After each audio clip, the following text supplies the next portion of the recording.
문명이 발달할수록 우리는 전자제품들을 많이 사용합니다. 제가 초등학생 시절만 해도요, 이제 그 가정 상황을 조사할 때, 집에 있는 것을 다 표기하시오. 텔레비전 있는지, 전화기 있는지, 냉장고 있는지 조사를 했거든요. 지금은 그런 거 조사하지 않습니다. 다들 있기 때문에. 여러분, 이 TV, 냉장고, 세탁기, 전화기 이런 것뿐만 아니라 요즘은 뭐까지 있습니까? 옛날에는 전화기가 집에만 있었잖아요. 예, 그냥 유선 전화기밖에 없었습니다. 근데 요즘은 스마트폰을 다 들고 있습니다. 심지어는요, 이제 스마트폰에 이어폰 끼워서 듣고 다니고 하지 않습니까? 이어폰도 굉장히 발달해가지고 요즘은 선이 없는 이어폰이 대세입니다. 예, 선이 없는 이어폰도 이 목에 이렇게 걸고 다니는 넥밴드 이런 거 유행하다가 요즘은요, 꼭 보청기 같은 귀에 딱 꼽는 그게 유행입니다. 예. 저는 이 전자제품을 사면 이 뜯고 나면은 먼저 많은 분들이 이렇게 사용 설명서를 먼저 읽어보잖아요. 근데 저는 이제 사용 설명서보다 기계를 이것저것 막 만지면서 익히는 습관이 있어요. 예. 여러분은 어떻습니까? 전자제품을 사면은 기계를 막 만져보면서 익히는 그런 스타일입니까? 아니면은 사용 설명서를 먼저 읽어보는 스타일입니까? 예? 사용 설명 먼저 읽어봐요? 그러면 지혜로운 거예요. 근데 저는 대부분 전자제품을 사서 이것저것 만져보면서 익힌 것이 가능했어요. 예. 자, 그런데 이번에 얼마 전에 제가 이 무선 블루투스 이어폰을 구입했거든요. 이거는 여기 만져도 안 되고 저기 만져도 안 되고 너무나 고민인 거예요. 그래서 한두 시간 동안 애쓰다가 결국에는 사용 설명서를 봤더니 너무나 쉬운 겁니다. 무슨 생각을 했냐면, 야, 진작에 사용 설명서를 읽어볼 건데 괜히 고생했다, 이런 생각을 해보게 됩니다. 제가 왜 이런 말씀을 드리냐면, 우리가 살다 보면요, 우리가 감당하지 않아도 될 고난을 당할 때가 있다는 거죠. 겪지 않아도 될 시련을 만날 때가 있다는 겁니다. 여러분, 그때 우리가 어떻게 하면 그런 시련을 우리가 넉넉하게 이길 수 있을까요? 우리가 당하지 않아도 될 고난을 우리가 어떻게 하면 당하지 않냐고 우리가 피할 길로 피하게 될까요? 사용 설명서를 읽어보는 거예요. 어떤 사용 설명서요? 우리의 인생 사용 설명서를 읽어보는 거예요. 자, 오늘 설교 제목이 뭡니까? 인생 사용 설명서. 네, 이게 제목입니다. 인생 사용 설명을 읽어보면요, 어떤 삶이 펼쳐질 것이니까 우리가 어떻게 대비하면 된다라는 것이 잘 나와 있죠. 여러분, 인생 사용 설명서 뭡니까? 인생 사용 설명서는 우리가 읽고 있는 바로 하나님의 말씀이에요. 그리고 예배 시간마다 선포되는 하나님의 말씀입니다. 그 말씀을 잘 듣고 잘 읽고 그 말씀대로 살아가게 되면 우리가 겪지 않아도 되는 고난들은 겪지 않고 지나갈 수 있게 되고, 그리고 우리가 감당지 못할 시험 당할 때도 주님께서 열어놓으신 피할 길로 우리가 피함으로 말미암아 넉넉하게 승리하게 될 줄 믿으시기 바랍니다. 자, 그렇다면 여러분, 이 제품 사용 설명서는 누가 만드는 거죠? 그 제품을 만든 회사에서 만드는 것 아닙니까? 그러니까 그 제품을 너무도 잘 아는 회사가 만든 거죠. 그죠? 예. 그러면 인생 사용 설명서는 누가 만든 거죠? 우리 인생을 지으신 분, 우리를 흙으로 지으신 분 누굽니까? 바로 하나님이시죠. 그리고 우리 인생을 설계하시고 가장 아름다운 길로 인도하시는 분, 하나님께서 만드신 것이 바로 우리의 인생 사용 설명서라는 거죠. 다른 말로 하면 인생 사용 설명서가 말씀이잖아요. 이 말씀은 누구의 말씀이라는 거예요? 바로 성령의 감동으로 하나님께서 기록하게 하신 게 바로 이 인생 사용 설명서인데, 이게 하나님이 주신 말씀이라는 겁니다. 자, 우리가 일상을 삶에 살아가면서 인생 사용 설명서인 하나님의 말씀을 늘 읽고 이 말씀의 기준대로 살아가게 되면 우리가 어떤 어려운 가운데서 우리가 낙심하지 아니하고 그때마다 우리가 일어설 수 있다는 거죠. 왜? 오늘 우리가 넘어졌다면 내일이 있음을 알고 또 일어서서 달려나가면 되는 거죠. 나와 주님이 함께하고 있다는 것을 기억하고 힘을 내면 되는 거라는 얘기입니다. 오늘 우리가 읽은 말씀 바로 앞에 나오는 71절 말씀 보면요, 우리가 지난번에 우리가 종려주일 전주에 우리가 살펴본 말씀인데, 시편 기자가 어떤 고백합니까? 뭐가 유익이라고요? 고난당한 것이 내게 유익이라 라는 이야기를 합니다. 고난당한 것이 내게 유익이라. 왜 유익이라고 하고 있습니까? 이로 말미암아 주의 율례를 배우게 되었나이다. 이런 고백을 하거든요. 여러분 무슨 이야기일까요? 고난당한 것이 내게 유익이라 이로 말미암아 내가 주의 율례를 배우게 되었나이다. 무슨 이야기일까요? 고난당하기 전에는요, 인생 사용설명서의 소중함을 몰랐다는 거예요. 내 뜻대로 살다가 정작 고난당해보니까 아 그렇구나, 내가 진작에 인생 사용설명서를 살펴봤다면 이런 고난 가운데 내가 낙심하지 않아도 될 텐데, 인생 사용설명서의 말씀을 외면하고 내 마음대로 살다 보니까 어려움을 만나서 낙심했었구나, 주저앉아 있었구나, 이것을 깨닫게 된 거예요. 내가 고난당했을 때 뭘 배우게 돼요? 주의 율례를 배우게 되었나이다. 주의 율례가 바로 말씀 아니겠습니까? 아, 이제는 앞으로 날마다 인생 사용설명서인 말씀을 가까이 하며 살아감으로 말미암아 어떤 실에서 낙심하지 말아야 되겠다, 이렇게 결단하게 된 거죠. 이게 바로 고난당한 것이 내게 유익이라 이로 말미암아 주의 율례를 배우게 되었다, 이런 고백이라는 겁니다. 여러분, 그러면 어떤 삶을 사는 것이 인생 사용설명서인 말씀의 기준대로 사는 것일까요? 자, 오늘 본문을 통해서 세 가지로 살펴보길 원하는데, 첫째가 어떤 삶을 사는 것이냐, 73절 74절 말씀이 나오는데, 말씀을 늘 배우는 것, 말씀을 늘 배우는 것. 여러분, 우리가 성경 말씀을 배우잖아요. 성경 말씀을 배우면, 제가 그 신학교 다닐 때요, 신학교 졸업식 할 때 그때 교수님이 말씀하셨어요. 총장 교수님이 말씀하셨는데, 신학교 3년 동안 배운 것이 다 배움의 끝이 아니다라고 그런 얘기합니다. 이것은 배움의 시작이다 라는 말씀을 하시더라고요. 평생 동안 이렇게 성경 말씀뿐만 아니라 신학을 배우는 기초작업밖에 한 거 아니다, 그런 이야기를 한 것을 기억납니다. 마찬가지로 우리가 예수 믿게 되고 성경 말씀 1독하고 5독하고 10독하고 성경부를 열심히 하고 한 것이요, 끝난 것이 아니라 내가 평생 동안 이 말씀을 익히고 배우는 토대를 마련한 것이구나, 이걸 알아야 돼요. 네. 이게 바로 인생 사용 설명서이기 때문에 여러분이 말씀을 늘 배우고, 그러면 어떻게 됩니까? 오직 말씀을 통해서 주실 주님의 뜻을 우리가 찾게 되잖아요. 그 주님의 뜻을 찾고 그 주님의 때를 기다리는 것, 이게 바로 우리가 인생 사용 설명서의 말씀을 기준으로 사는 겁니다. 자, 73절 74절 말씀 보시기 바랍니다. 자, 우리 함께 읽습니다. 시작. 주의 손이 나를 만들고 세우셨사오니 내가 깨달아 주의 계명들을 배우게 하소서. 주를 경외하는 자들이 나를 보고 기뻐하는 것은 내가 주의 말씀을 바라는 까닭이니이다. 아멘. 특별히 73절 상반절 보니까 누구의 손이 나와요? 주의 손이라는 단어가 나옵니다. 주의 손이 나를 만들고 세우셨다라는 고백을 합니다. 여러분, 여기에 나를 만들고 라는 이 구절에서 이 만들다라는 동사는요, 이 아사라는 단어인데 일하다, 만들다, 그리고 형성하다라는 뜻이에요. 여러분, 여기에 형성하다라는 것은 무슨 이야기냐? 여러분, 이 세상을 형성한 분은 누굽니까? 바로 하나님이시죠. 우리의 삶을 조성하시는 분 누굽니까? 바로 하나님이십니다. 그죠? 예. 그리고 주의 손이라는 단어는 하나님의 능력을 상징하는 단어입니다. 출애굽기 10장 말씀을 보면 애굽의 10재앙 중에서의 메뚜기 재앙이 나오거든요. 오늘 갑자기 엄청난 메뚜기 떼가 나타나가지고 싹 다 초토화시켜버린 게 메뚜기 재앙 아니겠습니까? 그런데 이 메뚜기 재앙 얘기하면서 이 출애굽기 10장 12절 말씀 보면 특별히 이런 말씀이 나와요. 애굽 땅 위에 내 손을 내밀어 메뚜기를 애굽 땅에 올라오게 하셨다라는 말씀입니다. 여러분, 여기에 내 손을 내밀어, 누구의 손이에요? 하나님의 손이라는 거죠. 하나님의 능력의 손이 쫙 내밀어지니까 갑자기 어디선가 메뚜기 떼가 엄청나게 나타나가지고 이처럼 메뚜기 재앙을 일으켰다는 거죠. 누구를 꺾기 위해서? 바로 왕의 고집을 꺾기 위해서 하나님께서 이처럼 능력의 손을 펴서 일하셨다라는 겁니다. 그리고 이 만들다라는 단어, 제가 조금 전에 말씀을 드렸는데, 이 만들다라는 단어는요, 특별한 의미의 단어예요. 이 만들다라는 동사가 시편에 많이 나오는데 주로 어떤 데 사용하는 단어냐? 하나님께서 천지를 창조하셨다라는 의미로 쓰였다는 거죠, 대부분. 자, 그러니까 시편에서 하늘과 땅을 누가 만드셨어요? 하나님이 만드셨어요. 그리고 또 하늘과 바다, 그리고 그 안에 있는 모든 것을 창조하셨을 뿐만 아니라 우리 사람까지도 지으셨다라고 할 때 이 단어가 쓰인 거예요. 네, 만들다라는 단어.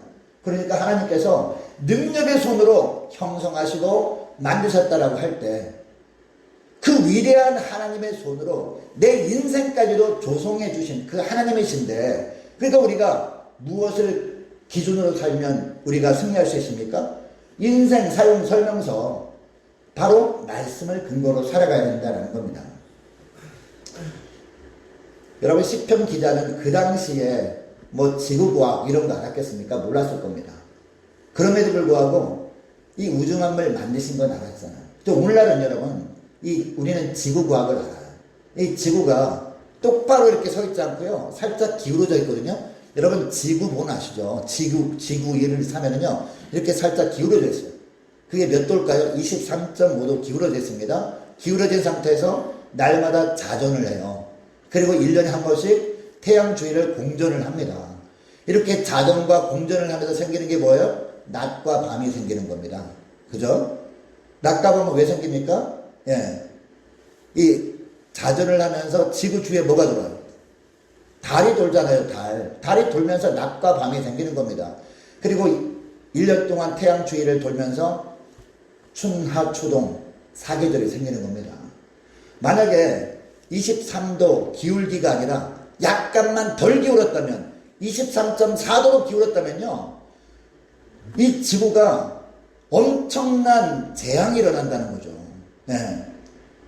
뿐만 아니라 간혹 가다가 이 우주 비행사들이 우주에 뭐 갔다 왔다는 소식 듣고 있지 않습니까? 뭐 화성에 뭐 무인 우주선이 가서 촬영도 하고 뭐 그런 모습들을 우리가 간혹 가다가 보게 되는데, 우주 비행사들이 우주에 올라갔을 때 경험했던 경험들을 간혹 듣게 됩니다. 올라가 보니까 여기서는 몰랐던 사실들이 많이 본다는 거죠. 여러분, 우주선이 우주 여행을 할 때 그냥 아무것도 없는 곳을 여행하는 게 아니거든요. 엄청나게 큰 운석들이 막 쏟아져 나와요. 그 사이로 막 가는 겁니다. 그걸 보면서 느낀 게 뭔지 아십니까? 그걸 보고 느낀 게, 야, 정말 이 우주는 너무 세밀하고 너무나 치밀하게 설계된 곳이구나. 그리고 너무나 세밀하게 이렇게 돌아가고 있다는 거예요. 규칙적으로 돌아가고 있다는 거예요. 거기에 약간만이라도 오차가 있다면 이 우주가요, 옛날에 벌써 이 우주가 망했을 거다. 그런 이야기들을 공통적으로 한다는 겁니다. 이처럼 계획적으로 세밀하게 이렇게 운행되는 것을 보면서, 야, 그러면 이 운행하는 어떤 실체가 있겠구나, 이것을 느끼게 된다는 거죠. 그 실체가 누구예요? 하나님이라는 거죠. 그 믿음이 연약한 사람들이 우주 비행사로 선발돼가지고 훈련받고 우주에 나가보면 하나님을 인정하지 않을 수 없는 거죠. 믿음이 좋아져서 온다는 거예요. 예. 자, 오늘 본문에 보면 이 만들다라는 동사, 제가 말씀드렸는데, 바로 주님의 능력의 장중이, 주님의 능력의 손으로 주님께서 이 시인을 만들었는데, 너무나 자신의 삶을 만들고 조성하신 사건이 엄청난 사건이라는 겁니다. 여러분, 우리 주님께서, 제가 조금 전에 우주에 대한 말씀드렸잖아요. 이처럼 치밀하고 계획적으로 우주를 만드신 그분이라면, 우리 한 사람 한 사람 인생을 만드실 때, 인생을 계획하실 때, 여러분, 세밀하게 만들지 않았을까요? 똑같다는 겁니다. 너무나 세밀하고 치밀하고 계획적으로 만드신 주님이라는 겁니다. 이렇게 계획적으로 치밀하게 만들면서 설명서를 주셨다는 거예요. 인생을 살아가는 사용 설명서를 주셨는데, 그게 뭐라고요? 바로 하나님의 말씀이라는 거예요. 바로 그런 말씀을 하고 있다는 겁니다. 이 하반절 말씀에 보면, 내가 깨달아 주의 계명들을 배우게 하소서라고 하는 말씀이 나오거든요. 무슨 얘기냐? 말씀을 계속해서 배워나감으로 말미암아. 왜? 이 말씀이 인생 사용 설명서니까. 여러분, 인생 사용 설명서, 우리가 제품도요, 사용 설명서 버리면 안 되거든요. 쓰다가 고장날 때 있잖아. 그러면 가장 먼저 뭘 봐야 돼요? 사용 설명서를 보는 거예요. 거기 보면은 웬만한 고장은 그냥 집에서 수리할 수 있도록 다 해놨어요. 그러다가 안 되면 이제 AS센터 가는 거거든요. 인생 사용 설명도 마찬가지인 거예요. 우리가 단순히 그냥 한번 처음에 우리가 예수 믿고 삶을 살아갈 때 그때 한번 보고 끝내버리는 것이 아니라, 날마다 내 삶 가운데 가장 가까운 것을 두면서 매 순간순간 우리가 살펴가자는 거죠. 이게 바로 어떤 의미라고요? 내가 주의 말씀을 어떻게 한다? 배우겠다는 거죠. 내가 깨달아 주의 계명들을 배우게 하소서. 이렇게 하고 있습니다. 말씀을 계속해서 배워나감으로 말미암아 어떤 시련이 찾아와도 낙심하지 아니하고 넉넉하게 이기며 살겠습니다. 이런 고백을 하고 있는 겁니다. 그리고 74절 하반절 말씀 보니까 내가 주의 말씀을 바라는 까닭이니다 라는 구절이 나와요. 이 구절에서 바라다 라는 단어는요, 기다리다, 기대하다 라는 의미가 있어요. 네. 어떤 종류의 난관이 찾아와도 그때마다 무엇만 바라보겠다? 말씀만 바라겠다 라는 거죠. 왜? 그 말씀 안에 뭐가 있기 때문에 그 난관을 헤쳐나갈 수 있는 비결이 그 말씀 안에 다 들어있기 때문에 그 말씀만 바라겠습니다. 이렇게 고백하는 거예요. 그리고 상반절 말씀에 보면요, 74절 상반절 말씀 보면 주를 경외하는 자들이 이런 삶을 사는 자신을 보고 기뻐한다 라는 표현이 나와요. 여러분, 요리를 좋아하는 사람이 있다고 쳐요. 요리를 좋아하는 사람이 어느 날 우연히 어떤 사람 만났는데 대화하다 보니까 그 사람이 요리를 좋아해. 나는 중화 요리를 좋아하는데 만드는 거. 근데 그 사람도 보니까 중화 요리 만드는 걸 좋아한대요. 그러면 시간 가는 줄 모르겠죠. 뭐 짜장면 만드는 방법, 그리고 짬뽕 만드는 레시피, 탕수육 만드는 레시피 서로 나누면서 이렇게 하면 더 맛있다면 시간 가는 줄 모르는 거죠. 그리고 즐거운 거죠. 이게 마찬가지라는 겁니다. 여러분, 하나님을 경외하는 사람이 누구를 만날 때 가장 기쁠까요? 하나님을 경외하는 사람 만날 때 너무 기쁘잖아요. 이 말씀에 대한 얘기를 막 하면 시간 가는 줄 모르는 거죠. 예. 저도요, 평소에 말이 없는 거 아시죠? 예. 식사할 때요, 제가 말이 잘 없어요. 말을 잘 안 해요. 예. 왜? 세상적인 거 아는 게 별로 없으니까. 그런데 목사님을 만나거나 또 이제 성경 말씀을 몇 번 읽은 사람 만나잖아요. 제가 더 해요, 말을. 예. 하나님을 경외하는 사람 만나면요, 너무 기쁜 거죠. 근데 오늘 본문이 바로 그런 의미입니다. 우리 목회자의 삶 가운데 큰 기쁨 중에 하나가 뭔지 아십니까? 이 하나님의 말씀에 순종함으로 말미암아 인생이 바뀌어져 가는 사람 만날 때 가장 기쁘거든요. 예. 하나님을 경외하는 사람이 이처럼 말씀을 배우려고 애쓰는 이 시편 기다려 보면서 기뻐한다는 말이 바로 그런 말씀이에요. 그러니까 하나님은 얼마나 더 기쁘겠냐고요. 여러분, 이것을 기억하시고 무엇보다도 주님의 말씀을 늘 배우기를 힘쓰며 살아갈 수 있기를 축복합니다. 오직 말씀을 통해서 주님의 뜻을 기다리며 살아가시는 저와 여러분 되시기를 축복합니다. 네. 자, 그리고 두 번째, 주님께 맡기는 겁니다. 주님의 말씀을 배우기만 하면 뭐합니까? 배웠다면, 주님의 뜻을 알았다면, 그 다음에 어떻게 해야 돼요? 그 다음에는 내 인생을 맡겨야 될 것 아닙니까? 주님께 맡기는 삶을 사는 거예요. 자, 75절 말씀 보시기 바랍니다. 자, 75절 말씀을 우리 함께 읽도록 하겠습니다. 시작. 여호와여, 내가 알거니와 주의 심판은 의로우시고 주께서 나를 괴롭게 하심은 성실하심 때문이니이다. 아멘. 자, 상반절 보면 누구의 심판? 주의 심판이라는 단어가 나와요. 내가 심판하는 것이 아니란 말이에요. 예. 여러분, 억울한 일을 만났을 때 우리가 어떤 마음이 듭니까? 예. 어떻게 하든지 억울함을 풀고 싶어요. 예. 나한테 그냥 괴나 시비를 걸어야 힘들게 하는 사람한테요, 복수하고 싶은 마음이 왜 안 들겠습니까? 어떻게 하든지 내가 가진 지혜와 내가 가진 힘으로 그 사람한테 따끔하게 혼내거나, 그래서 다시는 나한테 나쁜 짓 못하게 하고 싶은 생각이 듭니다. 나한테 능력이 없다 그러면요, 주변에 힘 있는 사람 중에서 내가 아는 사람, 줄을 대가지고, 어떻게든 줄을 대가지고 그 사람을 통해서 나를 괴롭게 한 사람, 더 이상 나를 힘들게 하지 못하게 하고 싶은 마음이 듭니다. 여러분, 오늘 본문에 나오는 시편기라도 그런 마음이 왜 안 들었겠습니까? 당연히 들었을 겁니다. 그런데 찾아봐도 없는 거예요. 나한테 힘도 없죠. 돈도 없죠. 그렇다고 나한테 어떤 빽이 있는가 아무리 둘러봐도 이 세상에는요, 내 편이 되어줄 사람이 단 한 사람도 없는 겁니다. 그럼 어떡합니까? 어쩔 수 없이 하나님 앞에 엎드리는 거죠. 하나님, 이 세상에는 내 편이 되어줄 사람 하나도 없습니다. 라고 하면서 하나님께 엎드려서 하나님의 심판해달라고 기도한 거죠. 주님의 심판만을 소망하면서 기도한 겁니다. 이 상반절 말씀 다시 보면 주의 심판을 의로우시고 라고 하는 걸 보니까 그 당시에 시편 기자가 너무나 힘든 일을 만났던 것 같아요. 말도 안 되는 고난을 만나가지고 눈물 흘렸던 것 같습니다. 이 바로 이어지는 말씀 보니까 주께서 나를 괴롭게 하시면 성실하심 때문이다라는 말씀이 나오죠. 이게 무슨 얘기냐면 이 괴로움은 하나님이 주신 것이라고 인정이 되는 거예요. 그러면 왜 하나님께서 나에게 이런 고난을 주셨느냐? 다른 사람들 멀쩡한 것 같은데 왜 나에게 이런 어려움을 주셨느냐? 처음에 이해가 가지 않았는데 기도하다 보니까요, 무엇을 깨닫게 됩니까? 아, 그렇구나. 이 세상에 의지할 바는 오직 하나님밖에 없음을 알게 하려고 이런 시련을 주셨구나. 이 세상에 내 편은 아무도 없고 오직 하나님만이 내 편이심을 깨닫게 하려고 이런 환난을 나에게 주신 것이구나. 이것을 알게 되었단 말이에요. 그리고 이 세상 사람들의 심판은요, 불공평하잖아요. 그죠? 예. 나에게 도움이 될 사람들한테 유리하게 하잖아요. 그런데 주님의 심판은요, 공평함을 알게 하기 위해서, 예, 그 주님이 성실하심을 깨닫게 하기 위해서 나에게 이런 고난을 주셨구나, 이렇게 알게 됐던 거죠. 하나님께 기도로 맡겼더니 이런 것들을 깨닫게 하시더라는 겁니다. 자, 그리고 76절 말씀을 보시기 바랍니다. 76절 보니까 구하오니 주의 종에게 하신 말씀대로 주의 뭐가? 인자하심이 나의 위안이 되게 해주소서 라고 합니다.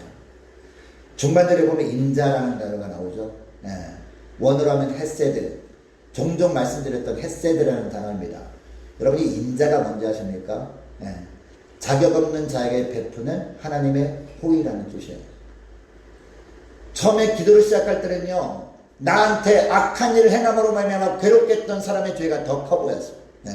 나는 의인이고 그 사람은 죄인인 줄 알았어. 근데 기도하면서 기도 깊이 들어가다 보니까 거룩하신 하느님 앞에서 내 죄가 막 생각나는 거야.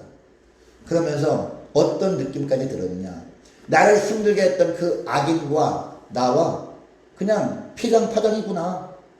그 사람이나 나는 하나님 앞에는 너무나 악한 죄인이구나. 나는 이처럼 하나님께 살려달라고 고백할 수도 없는, 구할 수도 없는 너무나 못난 자구나라는 걸 깨닫게 된 거예요. 깨닫게 되면서 뭐라고 고백합니까? 하나님의 인자심이 나의 위안이 되게 달라고 기도할 수 있었던 거예요. 그 무슨 얘기예요? 하나님, 저는 자격이 없는 것 이제 알았습니다. 저는 하나님 앞에 그 사람보다 어떻게 보면 더 악한 죄악이 있을 수도 있음을 알았습니다. 그럼에도 불구하고 불쌍히 여겨 주옵소서. 이렇게 기도한 거예요. 주님의 인자심이 나의 위안이 되게 해달라고 간절히 기도했다는 겁니다. 그리고 77절 보니까 주의 법, 즉 말씀을 의지하고 사는 것을 즐거움으로 삼겠습니다. 이렇게 고백하고 있습니다. 이렇게 하면서 긍휼을 구하죠. 여러분, 이 자녀가 어떤 잘못을 했어요. 잘못을 했는데 그 자녀도 그 잘못한 것을 알게 되었어요. 그렇다고 해서 이 부모가 그 잘못에 대한 것을 지적도 안 하고 그냥 웃으며 지나가 버린다면 그게 무슨 양육입니까? 잘못했다면 잘못한 대가를 받게 하고 다시는 그렇게 하지 않도록 하는 것이 그게 양육이죠. 그게 부모의 사랑이죠. 하나님도 마찬가지라는 겁니다. 네. 우리 하나님께서요, 우리가 잘못을 범했을 때 우리가 회개한다고 해서 그냥 눈 감고 넘어가는 분 아닙니다. 우리가 잘못을 범한 죄악을요, 주님께서 사하시기 위해서 엄청난 대가를 치르셨단 말이에요. 그게 뭐예요? 우리 예수님이 십자가 죽음 아닙니까? 독생자를 내주시는 데까지 희생을 치르시면서 우리를 사해 주셨단 말이에요. 대가를 치르게 하셨단 말이에요. 여러분, 이것이 긍휼 아닙니까? 이것이 헤세드라는 거죠. 여러분, 이 세상에서 어떤 사람이 가장 지혜롭고 복된 사람입니까? 그러니까 이 말씀에 순종해서 바른 길을 걷는 사람입니다. 혹 어긋난 길을 걷다가 하나님의 말씀을 듣고 돌이키는 사람이 지혜롭고 복된 삶이라는 겁니다. 여러분, 이것을 기억하시고 무엇보다 여러분의 모든 것들을 주께 맡기시기를 축복합니다. 특별히 원수 갚는 것 우리에게 있잖아요. 원수 갚는 것 누구한테 했어요? 하나님께 있습니다. 억울한 거 하나님께 나가 엎드리세요. 그러면은 하나님께서 더 깊은 기도자를 인도하신단 말이에요. 그러면서 우리의 비참한 모습을 보게 하셔요. 그리고 이렇게 기도하겠다. 하나님, 저는 정말 자격이 없네요. 처음에는 제가 의인 줄 알았지만 엄청난 죄악이 내게 가득했다는 걸 알았습니다. 자격은 없지만 주님 불쌍히 해달라고 간절히 간구함으로 말미암아 주님께 맡길 때 주님께서 새로운 햇살의 은혜를 주시는 그런 축복된 하루하루 되시기를 축복합니다. 그리고 세 번째는요, 주의 말씀을 지키는 겁니다. 여러분, 지키는 게 뭡니까? 단순히 순종하는 걸 떠나서 주의 말씀이 내 삶 가운데 떠나가지 않도록 막는 거예요. 지키는 거예요. 이거예요. 예, 80절 말씀이에요. 자, 80절 말씀 우리 함께 읽습니다. 시작. 내 마음으로 주의 율례들을 완전하게 하사 내가 수치를 당하지 아니하게 하소서. 아멘. 이 상반절에 보니까 내 마음으로 주의 율례들을 어떻게 완전하게 하사라고 합니다. 이것을 표준 세번역으로 보니까 좀 더 쉽게 이해가 되도록 번역이 되었어요. 표준 세번역 성경으로 보니까 내 마음의 주의 윤리들을 완전히 지켜서 내가 수치를 당하지 않게 해주십시오 라고 되어 있습니다. 그러니까 우리가 이 땅에 살아가면서 가장 소망해야 되는 것이 뭡니까? 물론 새하늘과 새 땅을 소망하며 살아야 돼요. 천국의 소망을 우리가 품고 살아야 됩니다. 그럼에도 불구하고 우리는 이 땅에 살아야 되잖아요. 그죠? 발을 디디고 살아야 돼요. 죽을 때까지 육신을 갖고 있기 때문에. 그렇다면 이 세상에서 우리가 무엇을 우리가 소망하며 살아야 되느냐? 다른 것보다 오직 하나님의 말씀을 지키며 사는 거예요. 하나님의 말씀이 떠나가 버리면, 하나님의 말씀의 은혜가 내 삶 가운데서 멀어져 버리면 나는 살아갈 수 없으니까 무엇보다 말씀을 지키며 살기를 원하는 것, 이것을 소망하며 살아야 된다는 겁니다. 여러분, 그러나 예배당에서 나아서는 순간 우리가 어떻게 됩니까? 이것을 까맣게 잊어버리고 주님을 등진 채 살아갈 때 많죠. 말씀을 멀리하며 살아갈 때 많아요. 그래서 우리 주님께서 부활 승천하신 이후에 우리에게 무엇을 보내주셨죠? 성령을 그래서 보내주신 겁니다. 여러분, 시인은요, 오늘 본문에 시편 기자는 하나님을 알지 못하고 이 자신을 하나님의 자리에 두는 교만한 사람들을 물리쳐 주시기를 소망하고 있습니다. 그리고 주님을 존중하고 주님을 경외하는 사람들과 함께 달라고 이런 소망을 고백하고 있습니다. 또한 주님의 말씀을 잘 지킴으로 말미암아 수치를 당하지 않도록, 세상에도 수치를 당하지 않게 하시고, 그리고 하나님 앞에 가서도 이 하나님의 평가하실 때, 우리 삶을 개수하실 때 부끄러움 당하지 않게 주옵소서, 이렇게 간구하고 있거든요. 그런데 우리가 하나님의 이 말씀을 지킬 때 하나님께서 말씀을 통해서 우리를 지키신다는 걸 우리가 알아야 됩니다. 네. 하나님, 우리를 지켜주옵소서 라고 할 때 우리가 어떻게 된다고요? 말씀을 지켜야 그 말씀을 통해서 우리를 지키신단 말이에요. 네. 제가 전에 제자훈련 했잖아요. 1대 제자훈련 할 때 이 성경 말씀 암송하는 구절이 있지 않습니까? 근데 원래는 암송을 이렇게 매 주마다 한 절씩만 암송하는 것이 아니라 이게 누적해서 암송을 해야 되거든요.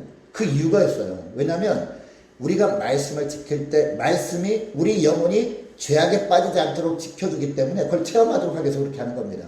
이 말씀을 암송하면서 말씀을 가까이 하는 사람들은요, 삶 가운데 체험합니다.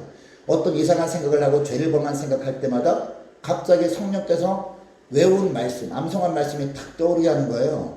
그리고 그 말씀을 계속해서 암송할 때 그런 죄악된 생각이 싹 사라지게 만드는 체험을 한다고 고백들을 많이 하거든요. 그렇습니다, 여러분. 주님께서 여러분 지켜주기를 간절히 원하고 있습니까? 예? 주님께서 보호해 주시기를 소망하고 있습니까? 기도하고 있습니까? 그래서 우리가 어떻게 해야 돼요?